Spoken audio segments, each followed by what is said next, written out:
alaihi wasallam, ridallah fi ridha walidain, wa suqtullah fi suqtil walidain. Sadaqallah wa sadaqa rasuluhu nabiyul habibul karim, wa nahnu ala dzalika minasyahidin wa syakirin walhamdulillahi rabbil alamin. Hadirin jamaah salat subuh yang insyaallah dimuliakan oleh Allah Subhanahu wa taala. Puji syukur marilah kita panjatkan kehadirat Allah Subhanahu wa taala di mana pada subuh hari ini, subuh yang ke-25, dan ada dari saudara kita yang sudah ke subuh ataupun puasa di bulan suci Ramadan yang ke-26. Mudah-mudahan kita selalu diberikan kesehatan oleh Allah Subhanahu wa taala agar dapat menjalankan ibadah puasa dan ibadah yang lainnya dengan maksimal sampai di penghujung Ramadan. Amin ya rabbal alamin. Salawat serta salam tak pula tercurah kepada kekasihnya Allah, yaitu manusia yang agung yang diciptakan oleh yang maha agung, manusia yang sangat sempurna yang disempurnakan oleh yang maha sempurna, dan menjadi tauladan seluruh manusia, bukan hanya umat Islam saja. Dia adalah baginda Nabi besar Muhammad sallallahu alaihi wasallam. Semoga kita adalah umatnya yang senantiasa istiqomah dalam takwa kepada Allah dan menjalankan daripada sunnahnya. Amin ya rabbal alamin.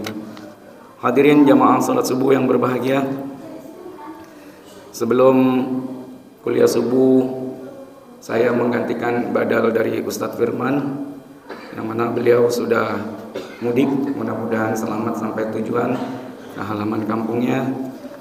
Ada infak dari hamba Allah, nanti sama Pak DKM atau pengurus DKM dihitung, berjumlah 5 juta rupiah.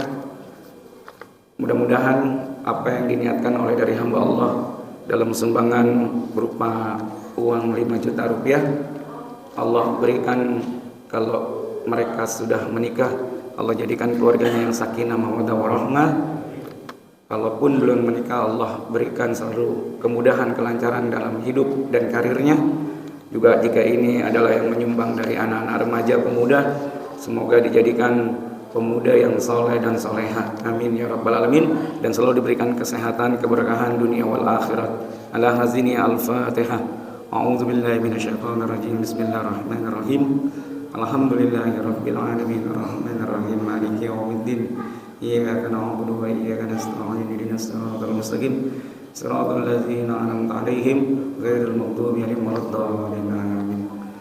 Jamaah hadirin salat subuh yang dimuliakan oleh Allah Subhanahu wa taala. Yang berikutnya, yang kedua, Bapak Ibu, semalam saya membaca dari kata mutiara Syekh Ali Jaber. Entah beliau almarhum Allah yarham mengambil atau mengutip dari mana. Beliau bilang, bersyukurlah bagi orang yang sakit ketika di bulan Ramadan, terlebih di akhir Ramadan. Nah, kalimat itu nggak tahu beliau mengambil di mana. Cuma saya baca di salah satu kalimat mutiara beliau dalam tausiahnya, katanya bersyukur Bu, Pak, orang yang sakit di bulan Ramadan, terlebih di akhir Ramadan. Yang mungkin sama-sama kita sudah ketahui bahwasannya sakit itu bagi yang kalau kita banyak dosa adalah penghapus daripada dosa. Yang berikutnya, jika itu kita nggak punya dosa, ya itu menambahkan pahala daripada kita semua.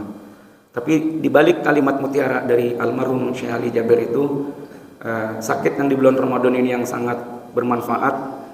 Saya tidak tahu, yang pasti beliau adalah ulama besar. Mudah-mudahan yang sakit pada bulan Ramadan ini, kita ketahui semua ya Pak Bu, banyak sekali daripada anak-anak kita yang sakit di bulan suci Ramadan ini. Yang berikutnya di tetangga kita, saudara kita. Mudah-mudahan apa yang dikatakan oleh Allah yarham almarhum Syekh Ali Jaber, mudah-mudahan benar-benar ada faedah hikmah yang sangat luar biasa sakit yang di bulan suci Ramadan ini. Dan semoga Allah berikan kesembuhan kepada saudara kita yang sakit. Allah yang sehat, semoga Allah pertahankan kesehatannya. Amin ya rabbal alamin. Baik, hadirin jamaah salat subuh yang dimuliakan oleh Allah Subhanahu wa taala. Adik-adik, tadi Kang Asep baca satu hadis yang bunyinya ridallah fi ridha walidain wa suqtullah fi suqtil walidain. Artinya, dengerin nggak apa-apa adik-adik, sambil tiduran nggak apa-apa, dengerin ya, jangan ngobrol, dengerin. Artinya ridhonya Allah terdapat pada ridho orang tua kita, dan murkanya Allah terdapat pada kemurkaan orang tua kita. Kak, saya bingung, maksudnya apa? Adik-adik, khususnya para remaja, adik-adik Rias, panitia bulan Ramadan, dan terima kasih juga yang masih ada orang tua. Maksudnya, carilah ridho Allah dengan berbakti kepada kedua orang tua kita. Jangan cari murkanya Allah karena kita nggak berbakti kepada kedua orang tua.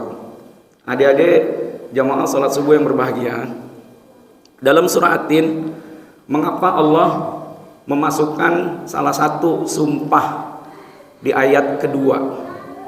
Adik-adik pelajaran kelas 4 kurikulum merdeka. Dalam surah At-Tin kelas 4 kita pelajari, yaitu surah ke-95 ayatnya ada 8, turunnya di kota Mekah, golongannya adalah surah Makkiyah. Adik-adik, dalam ayat 1 Allah berfirman, wattini wazzaitun, aku bersumpah ya Muhammad demi buah tin dan buah zaitun. Yang berikutnya waturi sinin. Ya adik-adik, ini kelas 4. Ya di kelas 5 ada waturi sinin, apa artinya? Ya Muhammad, aku bersumpah demi gunung Sinai. Yang ketiga, wahaza baladil amin, dan aku bersumpah demi atau negeri kota Mekah yang aman. Di sini saya akan menyampaikan, atau Kak Asep akan menyampaikan adik-adik tentang ayat yang kedua, waturi sinin, demi gunung Sinai. Allah bersumpah mengirimkan firman ini kepada malaikat Jibril, diturunkan kepada Nabi Muhammad. Hai Muhammad, aku bersumpah demi gunung Sinai. Nabi Muhammad berkata, wahai Allah, ada apakah di gunung Sinai? Dulu kita kenal atau kita sering pelajari gunung Sinai itu adalah dulu namanya Bukit Tursina. Bukit Tursina ada dulu di kota atau negara, kalau sekarang katakan adalah Bani Israel, yang dimana Gunung Tursina atau Bukit Tursina atau di Al-Quran sekarang Gunung Sinai namanya, itu adalah tempat berkomunikasi Nabi Musa alaihissalam dengan Allah Subhanahu wa Ta'ala. Jadi menerima wahyunya Nabi Musa itu lebih banyak di Gunung Sinai. Nah, salah satu di antara komunikasi Nabi Musa alaihissalam dengan Allah Subhanahu wa Ta'ala, yaitu adalah Nabi Musa sering menanyakan hal seperti ini kepada Allah. Ini adik-adik dengerin, bapak-bapak, ibu-ibu pasti sudah sering mendengarkan ini. Mungkin adik-adik juga sudah ada yang mendengarkan pada saat acara iftar di sekolahannya. Nabi Musa alaihissalam bertanya kepada Allah, wahai Allah, siapakah orang yang akan menemani saya, menemani nabi-nabi terdahulu, bahkan nabi di akhir zaman kelak nanti di dalam surga? Akhirnya Allah Subhanahu wa Ta'ala memberikan salah satu alamat kepada Nabi Musa alaihissalam. Lalu dicarilah alamat tersebut oleh Nabi Musa alaihissalam. Turun Nabi Musa dari Bukit Tursina mencari alamat yang diberikan oleh Allah Subhanahu wa Ta'ala. Singkat ceritanya, adik-adik, ketemulah alamat itu. Kita ilustrasikan. Alamat itu adalah di Gang Ali Sarbi, tepatnya di Masjid Al-Hidayah. Ini kalau kita ilustrasikan. Sampailah Nabi Musa alaihissalam di alamat tersebut. Ketika sampai di alamat tersebut, Nabi Musa mengetuk pintu. Tok tok tok, assalamualaikum. Belum ada yang jawab. Tok tok tok, assalamualaikum. Belum ada yang jawab. Yang ketiga, tok tok tok, assalamualaikum. Baru dibuka pintu. Yang buka pintu itu adalah seorang anak kecil. Waalaikumsalam. Siapakah engkau gerangan? Aku Musa. Aku boleh bertamu? Boleh. Silakan Musa masuk. Dipersilakan Nabi Musa masuk. Lalu anak tersebut menanyakan, ada apa? Wahai Musa, engkau mau bertamu ke rumahku? Kata Nabi Musa, aku pengen tahu aja alamat ini. Ini bahasa kitanya, Pak. Bahasa kiasan kitanya. Wallahu alam, Nabi Musa berbicara bahasa dengan seperti apa kita tidak begitu paham tentang hal itu, tapi Allah dan Nabi Muhammad memberikan gambaran dalam satu cerita ini. Nabi Musa alaihissalam dipersilakan duduk oleh anak tersebut. Wahai Musa, silakan engkau duduk. Aku mau ke belakang sebentar. Anak tersebut ke belakang. Ya adik-adik, anak tersebut ke belakang, Nabi Musa sudah duduk, dipersilakan. Ini mencerminkan adab kita bertamu. Kalau kita bertamu ke rumah orang, assalamualaikum, diketok pintunya, terus dijawab waalaikumsalam, adik-adik jangan masuk, tunggu dipersilakan masuk. Atau adik-adik ngomong, izin boleh masuk. Yang berikutnya, kalau belum persilakan duduk, adik-adik jangan duduk, tunggu dipersilakan oleh tuan rumah duduk. Nah, sekian menit datanglah anak tersebut sambil membawa 2 ekor babi. Maaf ya, babi jantan dan babi betina. Lalu Nabi Musa alaihissalam terkejut, takjub, karena yang dibawa adalah salah satu binatang yang diharamkan oleh Allah Subhanahu wa Ta'ala. Akhirnya Nabi Musa bilang kepada anak tersebut, wahai anak, apa yang engkau bawa ini? Jangan dekati aku, jauh dari aku. Aku nggak mau dekat dengan binatang ini. Akhirnya ketika Nabi Musa alaihissalam berkata seperti itu, anak ini menangis. Ditanya sama Nabi Musa, mengapa engkau menangis? Dijawablah oleh anak tersebut, wahai Musa, engkau nggak mau deketin binatang ini. Engkau nggak mau deket dengan binatang yang aku bawa ini. Iya, aku nggak mau. Wahai Musa, perlu engkau ketahui, yang aku bawa ini adalah ibu dan ayahku yang dikutuk oleh Allah Subhanahu wa Ta'ala menjadi seekor babi.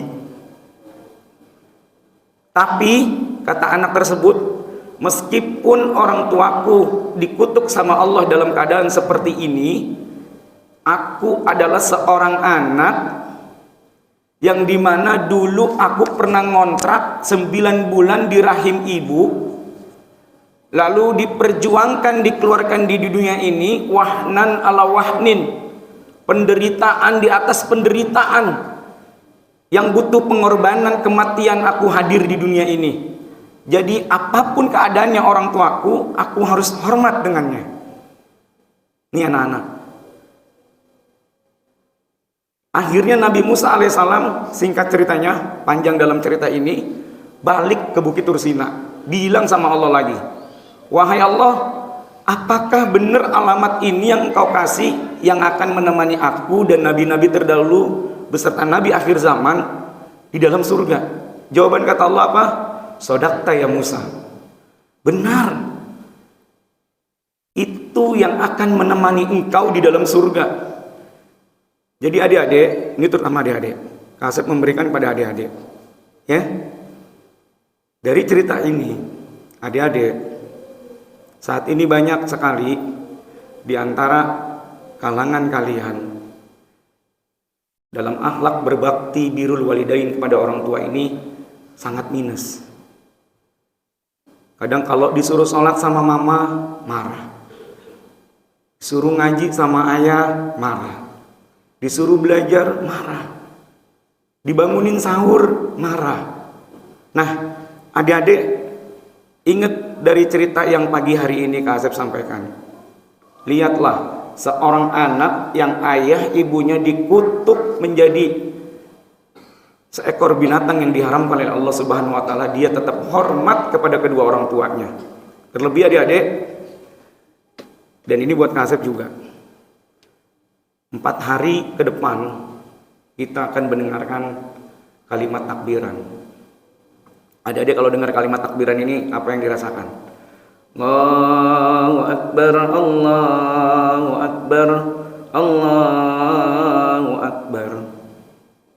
Apa yang dirasakan adik-adik? Kita menang, kita Idul Fitri. Terus apa yang menjadi tradisi daripada kita semua? Tradisi daripada kita di dalam budaya Islam bermusafahah. Nanti sidang isbat diumumkan kembali oleh Kementerian Agama menentukan hari raya Idul Fitri. Ketika udah ditentuin, diketok palu, diumumin oleh Menteri Agama, maka takbir berkumandang di mana-mana. Allahu Akbar, Allahu Akbar, Allahu Akbar. Lalu bagaimana perasaan kita? Perasaan kita rasanya sedih.